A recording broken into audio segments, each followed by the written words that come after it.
See guys, good morning. Ayan. For today's video, charot.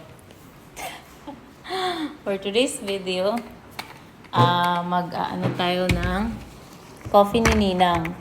Kasi, dumating siya ng isang araw, pero ngayon lang ako nagka-time na magbukas. Ayan. 3 yung coffee box natin. Ayan. Kasi ang sarap niya eh.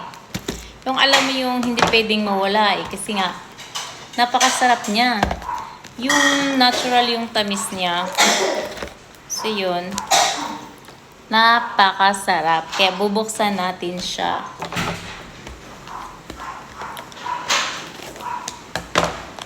Yan. Nandiyan na si Sir Mars. Aso? Sa loob ng bahay? Oh, Chabi, halika dito. Come on. Ikaw din, gusto din niya daw mag-vlog. Ayan. So, gusto din na niya mag-vlog dito.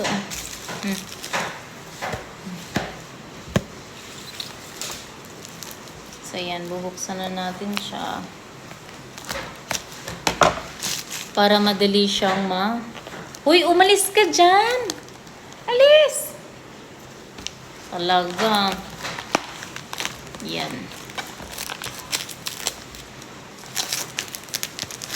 So, every box may 10 sachet siya. May 10 sachet. Yan. Ang ganda, diba? Napakasarap niya. Napaka-natural ng lasa niya. Hindi kagaya ng iba na yung coffee na nagpapapalpitate ka. So, ito naman, kung hindi ka mahilig sa matamis, sa umpisa mong pag-inom nito, matatamisan ka talaga. Like, para siyang sugar. Pero hindi. Wala siyang sugar. Yung sugar niya dito is, nakalimutan ko na basta iba yung sugar niya. Stevia ata. Yun, stevia. Hindi ko na matandaan, pero yun ata yung sugar niya eh. Yung plants daw siya. So, this is not, this is not recommended for children or pregnant women. So, ayan. As you can see, ang sarap niya. At bukod sa masarap siya, nagpapipigil rin siya ng, alam niya, gutom.